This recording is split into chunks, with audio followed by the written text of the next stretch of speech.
ಸ್ನೇಹಮಯಿ Krishna sir, ನನ್ನ ಧ್ವನಿ ಕೇಳಿಸ್ತಿದೆಯಾ? ಕೇಳಿಸ್ತದೆ sir. Sir ನಮಸ್ತೆ. ಈಗಾಗಲೇ ಘಟನೆ ಬಗ್ಗೆ ಗೊತ್ತಿದೆ. ನಿನ್ನೆ ನಡೆದಂತಹ RCB ಅಭಿಮಾನಿಗಳ ಸಂಭ್ರಮಾಚರಣೆ ಸಂದರ್ಭದಲ್ಲಿ ಆದಂತಹ ಕಾಲ್ತುಳಿತ, ಇದಕ್ಕೆ ಸಂಬಂಧಪಟ್ಟ ಹಾಗೆ ನೀವು CM ಮತ್ತೆ DCM ವಿರುದ್ಧ ದೂರನ್ನು ಕೂಡ ದಾಖಲಿಸಿದ್ರಿ. ಏನ್ ಹೇಳ್ತೀರಾ ಸರ್ ಈ ಸಂದರ್ಭದಲ್ಲಿ? ಸರ್, ನಾನು ನಿನ್ನೆಯಿಂದ ಸಂಗ್ರಹ ಮಾಡಿದ ಮಾಹಿತಿ ಪ್ರಕಾರ ಈ ಒಂದು ದುರ್ಘಟನೆಗೆ ಮುಖ್ಯಮಂತ್ರಿ ಸಿದ್ದರಾಮಯ್ಯ ಮತ್ತು ಉಪಮುಖ್ಯಮಂತ್ರಿ DK ಶಿವಕುಮಾರ್ ಮತ್ತು ಕರ್ನಾಟಕ ರಾಜ್ಯ ಕ್ರಿಕೆಟ್ ಮಂಡಳಿ ಕಾರಣ ಅಂತೇಳಿ ಸ್ಪಷ್ಟ ಮೇಲ್ನೋಟಕ್ಕೆ ಕಂಡು ಬಂದಿದೆ. ಈ ಹಿನ್ನೆಲೆಯಲ್ಲಿ ನಾನು ದೂರನ್ನ ಕಳಿಸಿದ್ದೀನಿ ಸರ್. ಹ್ಮ್ ಈಗ ಕಬ್ಬನ್ ಪಾರ್ಕ್ ಪೊಲೀಸ್ ನಿರೀಕ್ಷೆಗೆ ಕಳಿಸಿದ್ದೀನಿ ಮತ್ತು ಅದ್ರ ಪ್ರತಿಯನ್ನ ಸ್ವಯಂ ಪ್ರೇರಿತ ದೂರು ದಾಖಲು ಮಾಡ್ಕೋಬೇಕು ಅಂತೇಳಿ ಕರ್ನಾಟಕ ಉಚ್ಚ ನ್ಯಾಯಾಲಯಕ್ಕೆ ಕಳಿಸಿದ್ದೀನಿ. ಹ್ಮ್ ನನಗೆ ಬಂದ ಮಾಹಿತಿ ಪ್ರಕಾರ ಈಗಾಗಲೇ ಕರ್ನಾಟಕ ಉಚ್ಚ ನ್ಯಾಯಾಲಯ ಸ್ವಯಂ ಪ್ರೇರಿತ ದೂರು ದಾಖಲು ಮಾಡ್ಕೊಂಡಿದೆ ಅಂತ ಮಾಹಿತಿ ಬಂದಿದೆ. ಹ್ಮ್ ಇದೇ ರೀತಿ DGP ಮತ್ತು ಬೆಂಗಳೂರು ಕಮಿಷನರ್ ಕೂಡ ಕಳಿಸಿದ್ದೀನಿ. Yes sir. ಇನ್ನೊಂದು ಕಡೆ ಗೃಹ ಸಚಿವರಾದಂತಹ ಡಾಕ್ಟರ್ G. ಪರಮೇಶ್ವರ್ ಅವರು ಕೂಡ ಹೇಳ್ತಾರೆ, ಅಂದರೆ RCB ಅಭಿಮಾನಿಗಳಿಗೆ ನಾವೆಲ್ಲೂ ಕೂಡ ನಾವು ಬೆಂಗಳೂರಿಗೆ ಬನ್ನಿ ಅನ್ನುವಂತಹ ಮಾಹಿತಿಯನ್ನು ನಾವು ನೀಡಿಲ್ಲ, ಇಷ್ಟು ಜನ ಸಂಖ್ಯೆ ಸೇರಿದ್ದಾರೆ ಅನ್ನುವಂಥ ಮಾಹಿತಿನೂ ಕೂಡ ಹೇಳ್ತಾರೆ. ಅಂದರೆ ಒಂದು ಕಡೆ ವಿಜಯೋತ್ಸವ ಸಂಭ್ರಮಾಚರಣೆನೂ ಕೂಡ ನಡೆಸತ್ತೆ, ಇನ್ನೊಂದು ಕಡೆ ನಾವು ಯಾರನ್ನು ಕೂಡ ಅಭಿಮಾನಿಗಳನ್ನು ಬನ್ನಿ ಅಂತೇಳಿ ಕರೆದಿಲ್ಲ ಅನ್ನೋದು ಕೂಡ ಅನ್ನುವಂಥ ಮಾತನ್ನು ಕೂಡ ಹೇಳುವಂಥದ್ದು. ಎಷ್ಟು ಸರಿ ಈ ಸಂದರ್ಭದಲ್ಲಿ ಇದನ್ನು ಹೇಳುವಂಥದ್ದು? ನೀವೇನು ಹೇಳ್ತೀರಾ ಇದಕ್ಕೆ ಅಂತ? ಸರ್, ಅದು ಪಂದ್ಯಾವಳಿಲಿ RCB ಅವ್ರು ಗೆದ್ದ ತಕ್ಷಣ ಲಕ್ಷಾಂತರ ಜನ ಬೀದಿಲಿ ಸಂಭ್ರಮಾಚರಣೆ ಮಾಡಿದ್ದಾರೆ. ಅವ್ರನ್ನ ಯಾರು ಕೂಡ ಬೀದಿಲಿ ಬಂದು ಸಂಭ್ರಮಾಚರಣೆ ಮಾಡಿ ಅಂತೇಳಿ ಕರೆದಿರಲಿಲ್ಲ. ಹ್ಮ್ ಅಷ್ಟೊಂದು ಜನ ಕ್ರೀಡಾಭಿಮಾನಿಗಳು ಇದ್ದಾರೆ ಅಂದಾಗ ಅದಕ್ಕೆ ಸಂಬಂಧಪಟ್ಟ ಕಾರ್ಯಕ್ರಮ ನಡೆಸ್ತಾರೆ ಅಂತ ಅಷ್ಟು ಜನ ಬಂದೇ ಬರ್ತಾರೆ ಅಂತೇಳಿ ಸಾಮಾನ್ಯ ಜ್ಞಾನ. ಹ್ಮ್ ಅಂತ ಸಾಮಾನ್ಯನ ಗೃಹ ಸಚಿವರಾಗಲಿ ಮುಖ್ಯಮಂತ್ರಿಗಾಗಲಿ ಉಪಮುಖ್ಯಮಂತ್ರಿ ಇಲ್ಲ ಅಂತ ಹೇಳಿದ್ರೆ ಹ್ಮ್ ನಿಜಕ್ಕದು ದುರಂತ. ಅವರಿಗೆ ಗುಪ್ತಚರ ಇಲಾಖೆ ಮಾಹಿತಿ ಕೂಡ ಕೊಟ್ಟಿರ್ತದೆ. ಮತ್ತೆ ಅವ್ರಿಗೆ ಗೊತ್ತಿದೆ ಅವತ್ತು ರಾತ್ರಿ ಎಲ್ಲ ಪೂರ್ತಿ ಪೊಲೀಸ್ನವರು ಕರ್ತವ್ಯ ನಿರ್ವಹಣೆ ಮಾಡಿದ್ರು ಅಂತೇಳಿ. ಹಾಗಾಗಿ ಹೆಚ್ಚಿನ ಜನ ಸಿಬ್ಬಂದಿಗಳು ಅಧಿಕಾರಿಗಳು ಸಿಗಲ್ಲ. ಹಾಗಾಗಿ ಯಾವುದೇ ಸೂಕ್ತ ವ್ಯವಸ್ಥೆ ಮಾಡದೆ ಕಾರ್ಯಕ್ರಮ ಮಾಡಬಾರ್ದು ಅಂತ ಕನಿಷ್ಠ ಪರಿಜ್ಞೆ ಮುಖ್ಯಮಂತ್ರಿಗೆ ಉಪಮುಖ್ಯಮಂತ್ರಿಗೆ ಇಲ್ಲ ಅಂತ ಹೇಳಿದ್ರೆ ನಂಬಕ್ ಸಾಧ್ಯ ಇಲ್ಲ ಸರ್.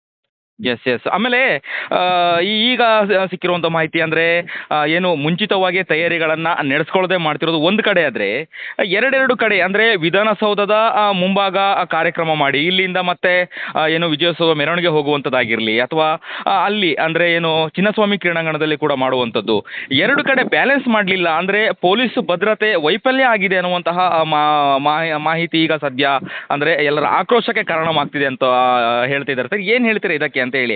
ಅಂದ್ರೆ ಫೋಕಸ್ ಮಾಡಿದ್ರು, ಅಂದ್ರೆ ವಿಧಾನಸೌಧದ ಮುಂಭಾಗದಲ್ಲಿ ಆದಂತಹ ಕಾರ್ಯಕ್ರಮ, ವೇದಿಕೆ ಕಾರ್ಯಕ್ರಮಕ್ಕೆ ಫೋಕಸ್ ಆಯ್ತು ಪೊಲೀಸ್ ಅವರ ಭದ್ರತೆ, ಚಿನ್ನಸ್ವಾಮಿ ಕ್ರೀಡಾಂಗಣಕ್ಕೆ ಅಂದ್ರೆ ಪೊಲೀಸ್ ಭದ್ರತೆ ಜಾಸ್ತಿ ಆಗ್ಲಿಲ್ಲ ಅನ್ನುವಂಥದ್ದು, ಇನ್ನೂ ಹೆಚ್ಚಿನ ಭದ್ರತೆ ಕೊಡಬೇಕಾಗಿತ್ತು ಅನ್ನುವಂತಹ ಆರೋಪ. ಸರ್, ಏನ್ ಹೇಳ್ತೀರಾ?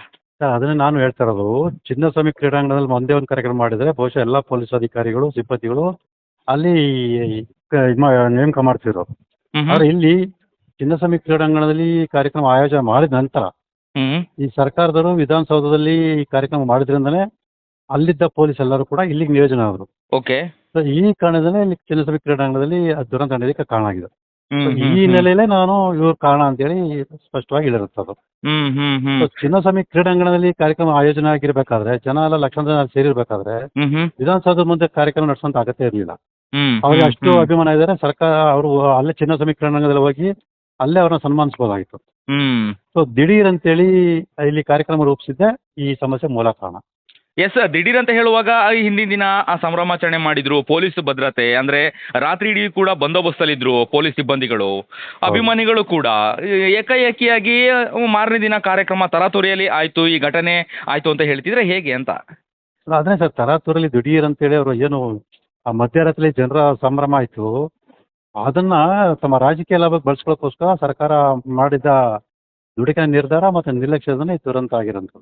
ಆದರೂ 11 ಜನರ ಸಾವು, ಇದಕ್ಕೆ ನ್ಯಾಯ ಎಲ್ಲಿ, ನ್ಯಾಯ ಹೇಗೆ, ಯಾರು ಇದಕ್ಕೆ ಕಾರಣ ಅನ್ನುವಂಥದ್ದು? ಈಗ ಸರ್ಕಾರ ಹೇಳುತ್ತೆ ಈಗ ಹೌದು ಕಾರ್ಯಕ್ರಮ ಆಯಿತು, ಇಷ್ಟು ಜನ ಬರ್ತಾರತ್ತೆ ಅನ್ನೋ ನಿರೀಕ್ಷೆ ಇರಲಿಲ್ಲ ಅನ್ನುವಂಥ, ಅಂದರೆ ಎಲ್ಲೊಂದು ಕಡೆ ಜಾರ್ಕೊಳ್ಳುವಂತಹ ಮಾತುಗಳು, ಸ್ಟೇಟ್ಮೆಂಟ್ಗಳು, ಪತ್ರಿಕಾಗೋಷ್ಠಿಗಳು ಇದೆಲ್ಲ ನೋಡ್ತಾ ಇದ್ರೆ ಏನು ಅನ್ಸುತ್ತೆ ಅಂತ ಹೇಳಿ. ಅಂದರೆ ಒಂದು ಕಡೆ ಸರ್ಕಾರ ನಡೆಸಿದಂತಹ ಕಾರ್ಯಕ್ರಮ ಈಗ ನೋಡಿದರೆ ಹೌದು ನಾವು ಜವಾಬ್ದಾರ ಅಲ್ಲ ಅನ್ನೋ ರೀತಿಯಲ್ಲಿ ಇಂಡೈರೆಕ್ಟ್ ಆಗಿ ಎಲ್ಲ ಒಂದು ಕಡೆ ಡಿಫೆಂಡ್ ಮಾಡ್ಕೊಳ್ತಿದ್ಯಾ ಹೆಂಗೆ ಅಂತ? ಸರ್, ಎಲ್ಲ ಆರೋಪಿಗಳು ಆ ಅಪರಾಧಕ್ಕೆ ತಾವು ಜವಾಬ್ದಾರಲ್ಲ ಅಂತಾನೆ ಹೇಳ್ಕೊಳ್ಳೋದು.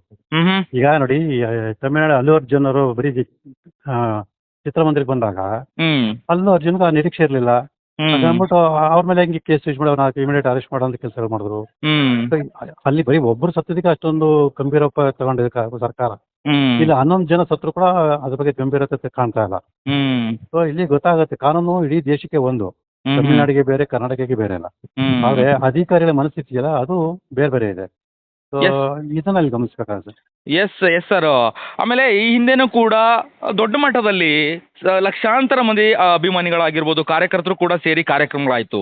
ಆ ಸಂದರ್ಭದಲ್ಲಿ ಎಲ್ಲೂ ಕೂಡ ಲೋಪದೋಷಗಳಾಗಲಿಲ್ಲ, ಭದ್ರತೆ ವೈಫಲ್ಯ ಆಗಿಲ್ಲ.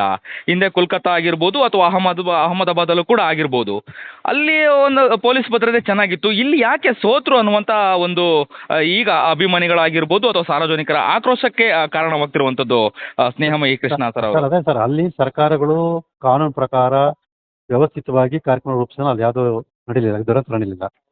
ಇಲ್ಲಿ ಯಾವುದೇ ರೀತಿ ವ್ಯವಸ್ಥೆ ದಿಢೀರ್ ಅಂತೇಳಿ ದುಡುಕಿ ನಿರ್ಧಾರ ತಗೊಂಡು ತಮ್ಮ ಪ್ರಚಾರದಕ್ಕೋಸ್ಕರ, ರಾಜಕೀಯ ಲಾಭಕ್ಕೋಸ್ಕರ ಇದಕ್ಕೆ ಕೆಲಸ ಮಾಡಿರೋದ್ರಿಂದ ಈ ದುರಂತ ಸಂಭವಿಸಿದೆ. ಎಸ್. ಈಗ CM DCM ವಿರುದ್ಧ ದೂರನ್ನು ದಾಖಲಿಸಿದಿರಿ. ಮುಂದಿನ ಹೋರಾಟ ಏನು ಹೇಳ್ತೀರಾ? ಯಾವ ರೀತಿಯಾಗಿ ನೀವು ಹೋರಾಟ ಮಾಡ್ತೀರಿ? ಯಾವ ರೀತಿಯಾಗಿ ಇದನ್ನ ಮುನ್ನೆಲೆಗೆ ತಗೊಂಬರ್ತೀರಿ? ಮುಂದಿನ ಹೋರಾಟ ಏನು ಅಂತ, ನಡೆ ಏನು ಸ್ನೇಹಮಯಿ ಕೃಷ್ಣ ಅವ್ರದ್ದು? ಅದೇ ಕಾನೂನಾತ್ಮಕ ಹೋರಾಟ ಮಾಡ್ತಿದ್ದಾರೆ. ಈಗ ಕಬ್ಬನ್ ಪಾರ್ಕ್ ಪೊಲೀಸ್ ಅವರು ಮತ್ತೆ ಪೊಲೀಸ್ ಆಯುಕ್ತರು ಏನ್ ಮಾಡ್ತಾರೆ ನೋಡ್ಕೊಂಡು ನಂತರ ಕಾನೂನು ಹೋರಾಟನ ಮುಂದುವರಿಸಿ ನ್ಯಾಯಾಲಯದ ಮೂಲಕ ಈ ಒಂದು ಘಟನೆ ಕಾರಣ ಆಗಿರತಕ್ಕಂಥ ಶಿಕ್ಷೆ ಕೊಡುವಂತ ಪ್ರಯತ್ನ ಮಾಡೇ ಮಾಡ್ತೀವಿ.